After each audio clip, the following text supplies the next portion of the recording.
So we've talked about how rounds end, but how do they start? We like to think it's as simple as Round 1. Fight! However, it isn't, and it never really has been.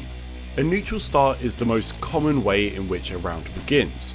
Both characters are separated slightly at the middle of the stage, then the announcer counts you in and you can hit buttons.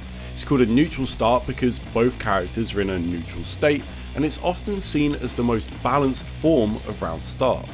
However, despite the name, upon inspection it really is anything but neutral. Fighting games are all about spacing. There are always going to be ranges that your character excels in, and thus ones which they would hate to be in.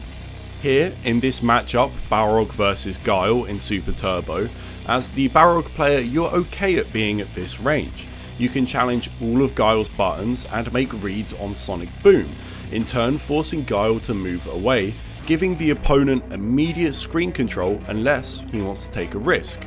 It's in Balrog's favour. Now, even with this slightly reductive breakdown of that range, it's still clear that this is not neutral. The problem is there isn't really a fix for it. If you were to say put both characters full screen away from one another, that's going to benefit zoners, or characters with fast movement options. It's always going to grant advantage to one character more than another, and all developers can do is try to minimise the degree of this imbalance. Even the characters themselves aren't truly in a neutral state, because during the intro you can charge moves. So let's say you're playing E Honda, you'll immediately be able to headbutt as soon as it counts in. This isn't the game locking you out of directional inputs, it's just stopping you from moving. However, it could be worse. Super Smash Bros. Melee had a huge issue with round start. This was because the port in which you plugged your controller into dictated where you spawned on the stage. This becomes an even bigger issue because the ports needed for a neutral start are different depending on the stage you pick. What this led to was some players calling for a manual neutral start at the beginning of the round, with both players running to each side of the stage, then beginning when the clock counted down to a certain time. This might sound a bit extra, but some of the positions you could begin the match in were so severely skewed in one character's favour, you could see why people would reach for this rule. It's not surprising, by the edge, the crouch kins you would think would just knock him off stage. Whoa! Again, the spawn position! Oh my god! The spawn position is so good for Mewtwo King!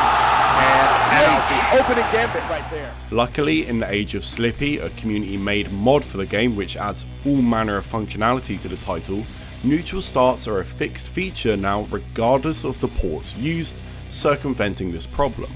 Now, for something a little different, what if the game didn't stop you moving? Well, that's where we find ourselves in Marvel vs Capcom 2. In this game you are able to move left and right during the countdown. You can't jump or crouch, but you can walk.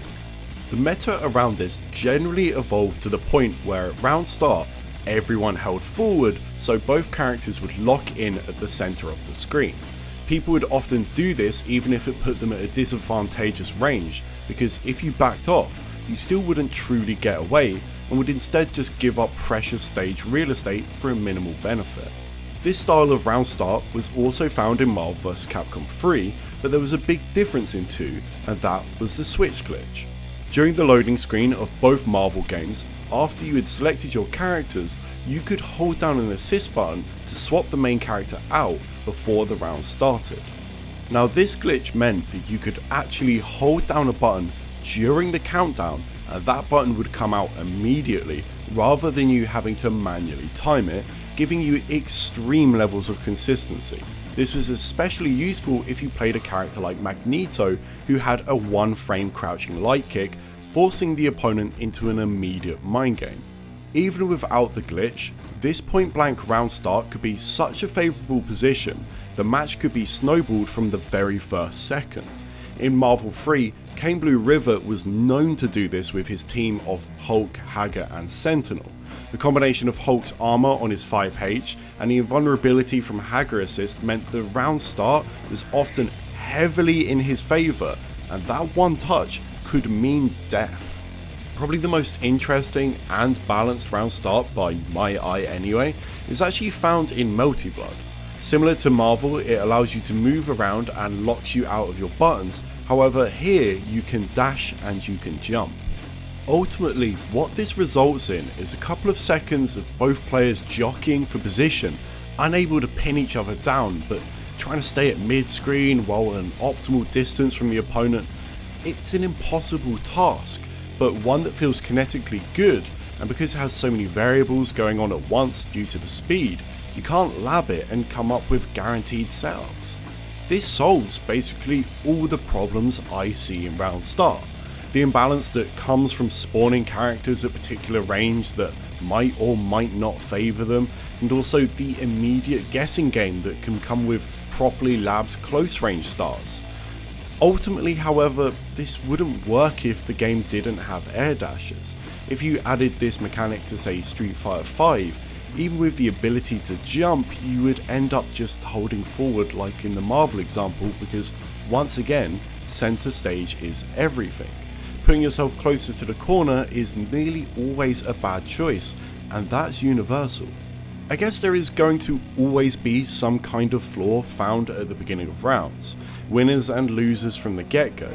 Maybe in modern fighters it isn't that bad, but it's a concept that I would love to see developers take another look at in the future.